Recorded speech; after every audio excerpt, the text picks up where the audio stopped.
নমস্কাৰ প্ৰিয় বন্ধু বান্ধৱীসকল 2024 বৰ্ষৰ 29 জুলাই বুধবাৰে বছৰৰ শ্ৰেষ্ঠ পূৰ্ণিমা গুৰু পূৰ্ণিমা মিলিছে।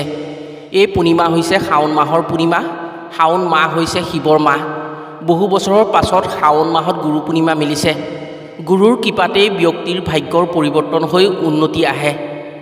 গুৰু পূৰ্ণিমাৰ এই মাহেন্দ্ৰ ক্ষণত দেৱগুৰু বৃহস্পতি আৰু চন্দ্ৰদেৱৰ বিশেষ কৃপা পৰিব 4 ৰাশিৰ ওপৰত। এই পূৰ্ণিমাৰ পৰা নৱগ্ৰহৰ বিশেষ পৰিৱৰ্তন হ'ব আৰু সম্পূৰ্ণ 4টা ৰাশিয়ে গুৰু গ্ৰহৰ লগতে চন্দ্ৰৰ বিশেষ কৃপা পাব, যাৰ ফলত এই 4 ৰাশিৰ ক্ষেত্ৰত ভাগ্যৰ পৰিৱৰ্তন দেখিবলৈ পোৱা গৈছে। এওঁলোকৰ ভাগ্যত সৌভাগ্য সংযোগ হ'ব। ফলস্বৰূপে কৰ্ম সংস্থাপন সংযোগ হোৱাৰ উপৰিও ব্যৱসায়, কৰ্ম, শিক্ষা, প্ৰেম, পাৰিবাৰিক সকলোবোৰ দিশত জিলিকি উঠিব পাৰিব এইসকল ব্যক্তি। এই পূৰ্ণিমাৰ দিনাই বেদ ব্যাসৰ আৱিৰ্ভাৱ হৈছিল। সেয়েহে বহুতে এই পূৰ্ণিমাক ব্যাস জয়ন্তী বুলিও কয়। এই পূৰ্ণিমাৰ যথেষ্ট মহত্ব আৰু তাৎপৰ্য আছে।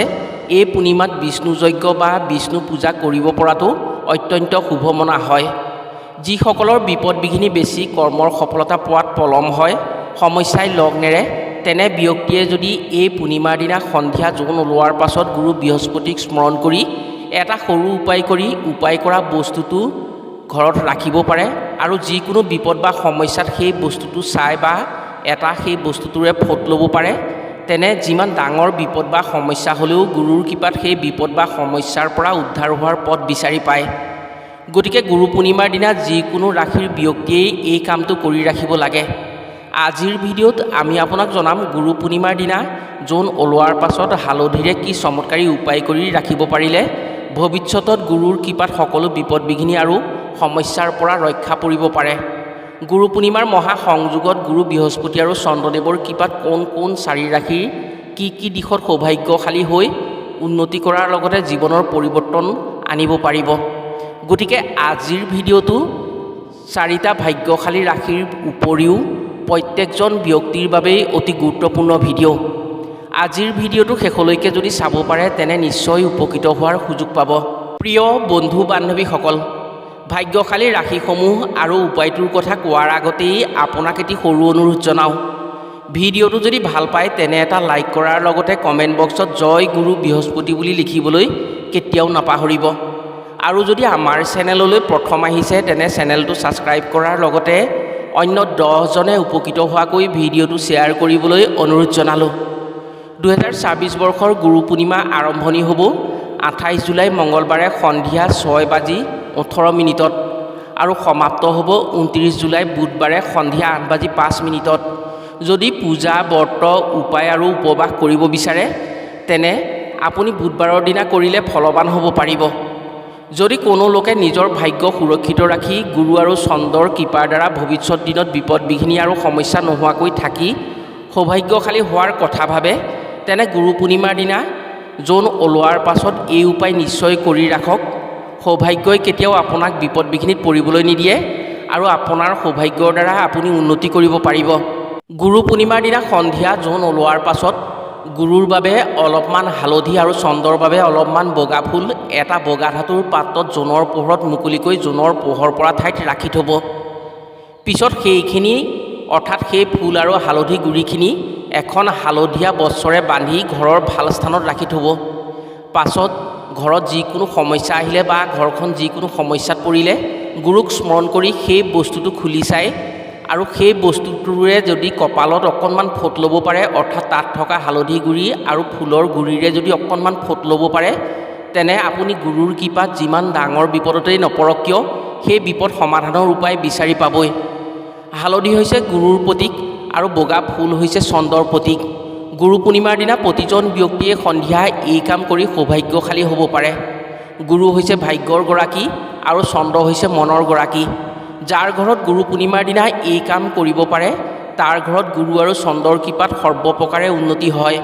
সেয়েহে কোনো ব্যক্তিয়ে ভুলতো গুৰু পূৰ্ণিমাৰ দিনা এই কাম কৰিবলৈ নাপাহৰিব। এই কাম যদি আপুনি কৰি থয় তেনে ভৱিষ্যতৰ দিনত যিকোনো বিপদৰ পৰা আপুনি ৰক্ষা পাব পাৰিব। প্ৰিয় বন্ধু বান্ধৱীসকল, ভাগ্যশালী ৰাশিসমূহৰ বিষয়ে এতিয়া জানো আহক। গুৰু পূৰ্ণিমাৰ শুভ সংযোগৰ ফলত ভাগ্যশালী হ'বলৈ গৈ থকা প্ৰথম ৰাশিটো হৈছে বৃশ্চিক ৰাশি। এই ৰাশিৰ ব্যক্তিসকল অত্যন্ত দৃঢ় আৰু পৰিশ্ৰমী হয়। এওঁলোকে যি কামেই নকৰক কিয় আনৰ ওপৰত কেতিয়াও ভৰসা নকৰে। নিজে আগবাঢ়ি গৈ কামত আগভাগ গ্ৰহণ কৰিব বিচাৰে। এওঁলোক সুজ্ঞানী আৰু পৰিশ্ৰমী হোৱাৰ বাবেই কম সময়ত এওঁলোকে স্বাৱলম্বী হ'ব পাৰে। যিসকল ব্যক্তিৰ নামৰ প্ৰথম আখৰ দন্তীয়া ন আৰু অন্তস্থ জৰে আৰম্ভণি হয়, এওঁলোক বৃশ্চিক ৰাশিৰ ব্যক্তি হয়। 2024 বৰ্ষৰ গুৰু পূৰ্ণিমাৰ পৰা আপোনাৰ ৰাশিৰ বাবে অতি শুভ দিনৰ আগমন হ'ব। সকলোতে আপোনাৰ জয় নিশ্চিত হ'ব। কোনেও আপোনাৰ উন্নতিত বাধা দিব নোৱাৰে। গুৰু বৃহস্পতি আৰু চন্দ্ৰৰ পূৰ্ণ কৃপাত আপোনাৰ উন্নতি নিশ্চিত হ'ব। কৰ্মৰ লগতে ব্যৱসায় বাণিজ্যত লাভ আহিব। অভিনয় ৰাজনৈতিক দিশত নিজৰ দক্ষতাৰ বলেৰে আগস্থান পাব পাৰিব। ধনৰ শুভ সংযোগ হৈ সম্পদ লাভৰ যোগ মিলিছে। আপুনি যি ক্ষেত্ৰতেই আগ নাবাঢ়ক কিয় গুৰু গ্ৰহৰ পূৰ্ণ কৃপাত আপুনি যিকোনো ক্ষেত্ৰত উন্নতি আনিব পাৰিব। শিক্ষাত সুনাম অনাৰ লগতে সন্মানিত হ'ব পাৰে এই দিনটোৰ পৰা। গুৰু শুভ হোৱাৰ বাবেই আপোনাৰ শিক্ষাত অতি উন্নতি আছে। নিজৰ প্ৰতিভাৰ বিকাশৰ সুযোগ আহিব। পাৰিবাৰিক অশান্তি দূৰ হৈ সুখ শান্তি লাভ কৰিব পাৰিব।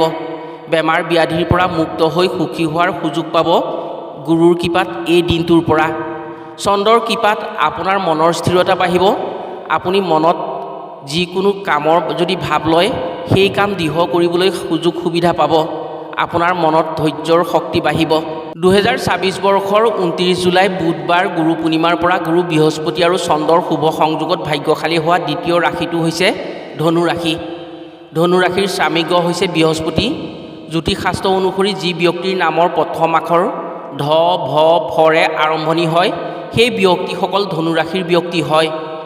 এই ৰাশিৰ ক্ষেত্ৰত প্ৰথম অৱস্থাত বহুত দুখ কষ্টৰে আগুৱাব লাগে। এওঁলোকৰ ভাগ্য পৰিৱৰ্তনশীল হয়।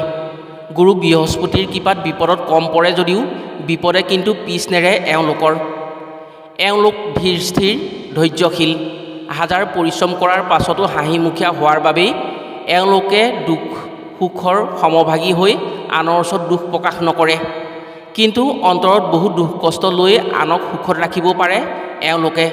এই ৰাশিৰ অতি শুভ দিন আৰম্ভ হ'ব গুৰু পূৰ্ণিমাৰ পৰা। ব্যৱসায় বাণিজ্যত উন্নতি আগতকৈ 3 গুণ হ'ব। যিকোনো ফালৰ পৰা অৰ্থৰ আগমন হ'ব। বিনিয়োগ চাই লাভ এওঁলোকৰ বেছি হ'ব। যিসকলে গাখীৰ মাছ বস্ত্ৰৰ ব্যৱসায় কৰে তেওঁলোকৰ বাবে অতি সুন্দৰ সুযোগ আহিছে। এই 3 ব্যৱসায়ত আচৰিত ধন সংযোগ দেখা গৈছে। অন্য ব্যৱসায়তো লাভ হ'ব যদিও এনেধৰণৰ ব্যৱসায়ত লাভৰ পৰিমাণ বেছি হ'ব। চাকৰি প্ৰত্যাশিত প্ৰাৰ্থীৰ বাবে শুভ সংযোগ আছে। গুৰুৰ কৃপাত ভাগ্যৰ পৰিৱৰ্তন আহি ভাগ্যই সহায় কৰিব। বহুবাৰ হেৰাই থকা ফলৰ অধিকাৰী হোৱাৰ পূৰ্ণ সুযোগ পাব গুৰু পূৰ্ণিমাৰ পৰা এই ৰাশিৰ ব্যক্তিসকলে। আশা এৰি দিয়া কিছু সুবিধা পুনৰ ঘূৰি আহিব আৰু সেই সুবিধা ল'ব পাৰিলে নিজক আগুৱাই নিয়াত সহজ হ'ব। সন্তানৰ সুকৰ্মত সুখী হোৱাৰ লগতে নিজে সন্তানৰ পৰা সন্মানিত হ'ব পাৰে। নৃত্য গীতৰ জৰিয়তে সমাদৰ লাভ কৰিব পাৰে আৰু নিজৰ প্ৰতিভা বিকাশ কৰাৰ পূৰ্ণ সুযোগ পাব গুৰুৰ কৃপাত এই দিনটোৰ পৰা। প্ৰেম পাৰিবাৰিক ক্ষেত্ৰত বিবাহৰ যোগ আছে। নৱদম্পতি সুখী হোৱাৰ উপৰিও সন্তান প্ৰাপ্তিৰ আশা সঁচা হ'ব। গুৰু পূৰ্ণিমাৰ মহা সংযোগৰ সময়ৰ পৰা বৃহস্পতি গুৰু আৰু চন্দ্ৰৰ বিশেষ কৃপাত ভাগ্য মুকলি হোৱা তৃতীয় ৰাশিটো হৈছে মীন ৰাশি। মীন ৰাশিৰ স্বামী গ্ৰহ হৈছে বৃহস্পতি। 2024 বৰ্ষৰ গুৰু পূৰ্ণিমাৰ পৰা এই ৰাশিৰ ব্যক্তিৰ শক্তি বিকাশ হ'ব। সাধাৰণতে এই ৰাশিৰ ব্যক্তিসকলৰ মন মগজু সদায় সচেতন হৈ থাকে। বিপদত কম পৰে। নিজৰ দায়িত্ব আৰু কৰ্তব্য অতি নিষ্ঠাৰে পালন কৰিব পাৰে এওঁলোকে। যি ব্যক্তিৰ নামৰ প্ৰথম আখৰ দন্তীয়া দ আৰু প্ৰথম স্বৰে আৰম্ভণি হয়, এওঁলোক মীন ৰাশিৰ ব্যক্তি হয়।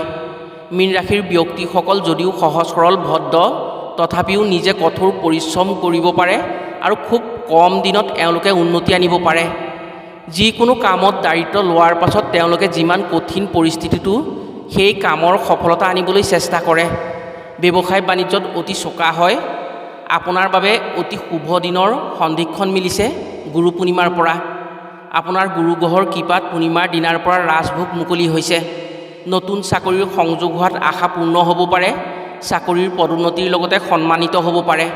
সামাজিক দিশত আপুনি উচ্চ আসন লাভ কৰি যোগ্যতাৰ বাবে অতি সুখী হ'ব পাৰিব আৰু সন্মান পাব। পূৰ্ণিমাৰ পৰা চন্দ্ৰগ্ৰহৰ পূৰ্ণ কৃপা পৰিব আপোনাৰ ওপৰত আৰু বৃহস্পতি গুৰুৰ কৃপাত আপুনি নিজৰ উচ্চ বুদ্ধিৰে ওপৰলাৰ মন জয় কৰি প্ৰশংসা বটলাৰ লগতে অফিচ বা কৰ্মক্ষেত্ৰত শক্তি প্ৰদৰ্শন কৰিব পাৰিব। আপোনাৰ উন্নতিত শত্ৰুৰ মন জ্বলিব আৰু শত্ৰুতা কৰিবলৈ সুবিধা বিচাৰিব। কিন্তু আপোনাৰ প্ৰতি গুৰু প্ৰসন্ন থকাৰ বাবেই সেই শত্ৰুতা ধৰা পৰিব। চন্দ্ৰৰ কৃপাত শত্ৰুক নিজৰ বুদ্ধিৰে এশিকনি দিয়াৰ সুযোগ পাব।